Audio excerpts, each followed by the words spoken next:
Isn't the world of finance sometimes like a maze of figures and technical terms? But what if I told you that real people are the ones making the decisions? That is the main focus of the wisdom of finance. Mihir Desai wants to demonstrate to you that not only experts work in finance, it is a daily occurrence for us. I'll explain how finance relates to your environment and simplify difficult concepts in this synopsis. Come along on this insightful adventure with us. Please ring the bell, subscribe, and hit the like button to ensure you don't miss out on this series. The Wheel of Fortune is the title of Chapter 1, the tale the Flitcraft Parable, which tells the narrative of a man who transforms his life following a near-death experience, opens the program. Desai utilizes this to show how unforeseen circumstances affect our choices and how we perceive risk. The chapter then examines the idea of insurance as a means of managing life's uncertainties and ties it to historical financial instruments like bottomry and tontines. Wallace Stevens, a poet, is also discussed since he provides insights into our search for order in the face of chaos. The following are the key lessons this chapter imparts to us. First, risk management. Everyone faces uncertainty and life is full of surprises. Comprehending and mitigating risk via instruments such as insurance aids in our readiness for unforeseen events. Number 2, historical context.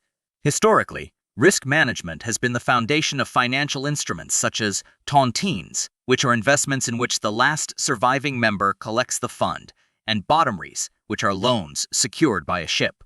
Chapter 2, perilous venture.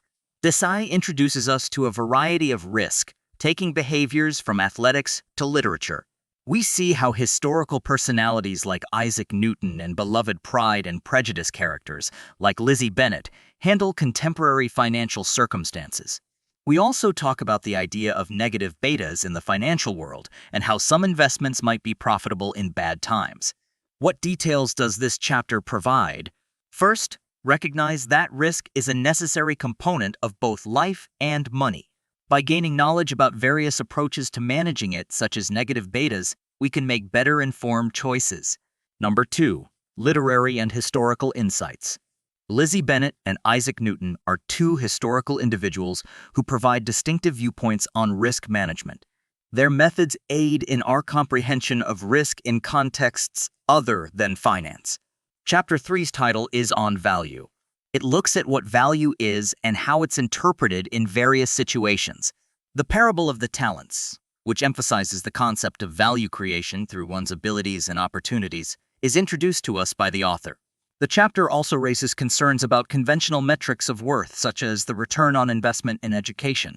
Desai illustrates how many individuals, such as Samuel Johnson and John Milton, contributed to our idea of value through literary and historical allusions. Here are several strategies we ought to understand. First, the concept of value. Value encompasses more than just money gains. It also refers to the influence that our abilities and investments have on our prospects for personal development. Number 2, the talent parable. This fable tells us that making good use of our resources and abilities determines the value we produce. Chapter 4's title, Becoming a Producer. The idea of switching from being a consumer to a producer is covered by the author.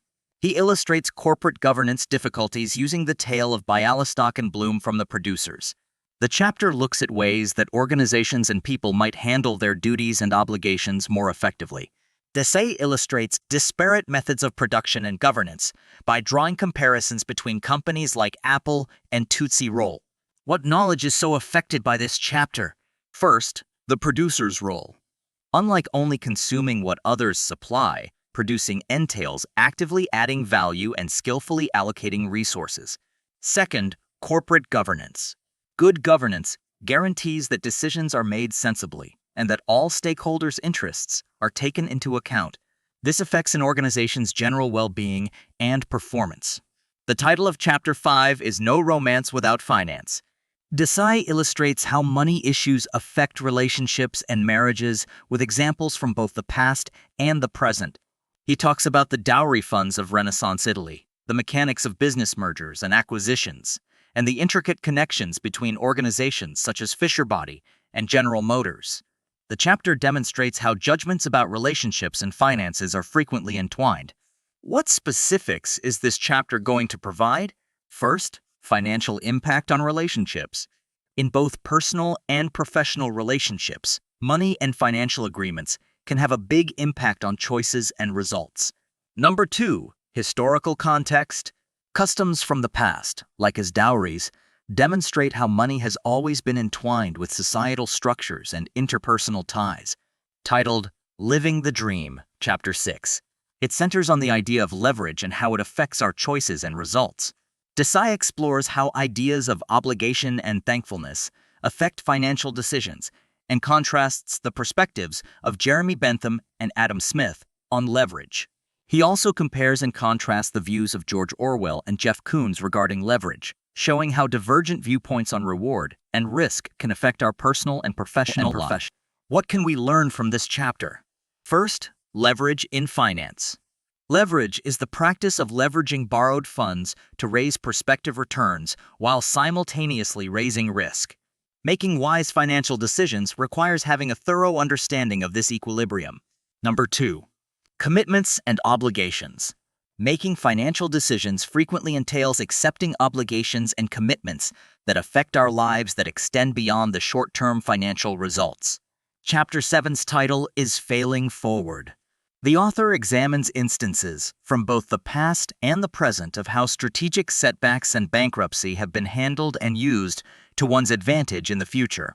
He makes allusions to historical characters like Agamemnon and Arjuna to emphasize how their failures taught them important lessons about overcoming adversity. Important observations to make in this chapter are as follows. First, embracing failure. It's an opportunity to grow and learn, not the end. Adopting this mentality enables us to use failures as chances to get better. Number 2, bankruptcy as a tool. Rather than being the result, strategic bankruptcy can be a means of regrouping and getting back on track. It offers a methodical way to deal with money problems and bounce back stronger. Chapter 8's title, Why Everyone Hates Finance. The author investigates the reasons behind the general bad perception of finance, as well as the myths that support it.